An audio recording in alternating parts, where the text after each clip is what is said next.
In a village nestled deep in the folds of time, beyond the reach of maps and modern noise, there lived a girl named Rose.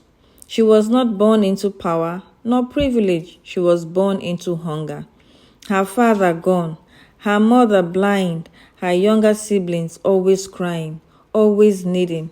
Rose grew up with her back bent under burdens too heavy for her years, but she carried them because no one else could.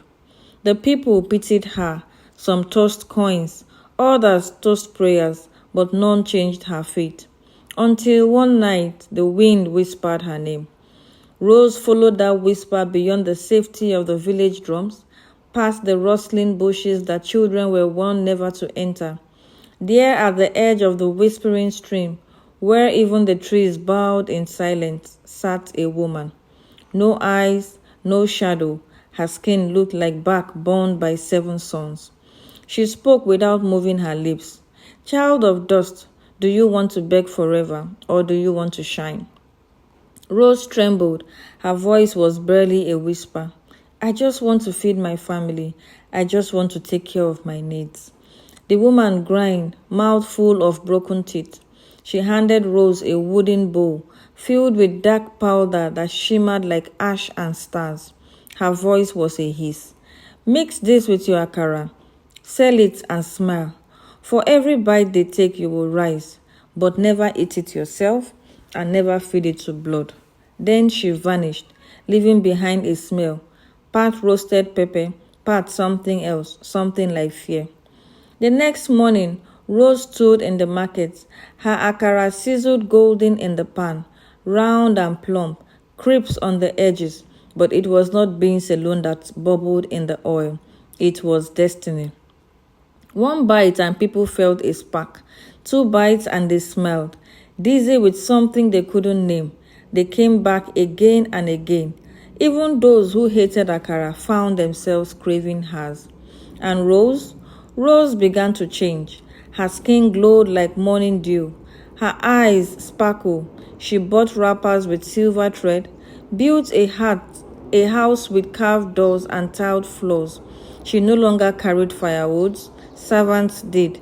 She became the envy of every woman, the desire of every man. They called her Iya Alakara, the queen of Akara. But what they did not know was that her Akara was eating their dreams. The chief's son, once a brilliant speaker, began to stutter. A girl destined to be the first nurse in her family dropped out of school. A singer who made birds hush to listen forgot how to hum.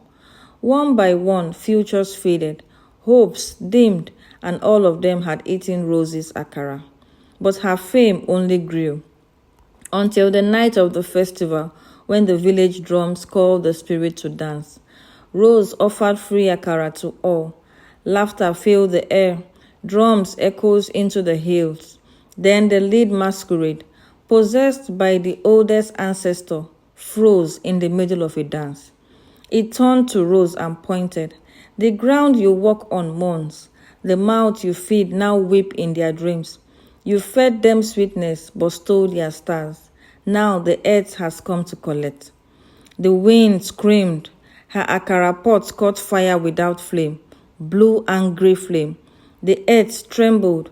People screamed and scattered. Rose collapsed, twisting, choking. Her tongue spoke languages she didn't know. Names spilled from her lips, the names of every life she had robbed.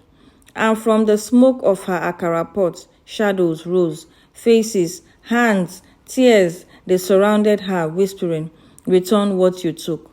And then the old woman returned, now with horns, now with hoofs. Her laugh cracked the air. "Eat and shine," you said. Now shine in the dark. The next morning, Rose's mansion burned to the ground. Her money vanished. Her beauty faded like smoke in wind. She wandered the village in rags, offering akara to trees and goats, babbling, "Eat and shine. Just one bite. You will be great. You will be golden." She died alone by the same stream where it began, clutching a single burnt akara ball, black and cold. No one buried her, but the children still tell her tale. And the lesson from this story, not all sweetness is a blessing. Some success is fed by the hunger of others. And what you take unjustly must be returned with interest.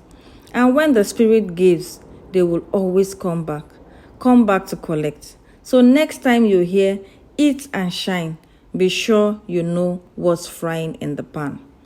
I hope you enjoyed this story. If you did, comment, like, and share. Also, subscribe for more engaging tales. Bye for now.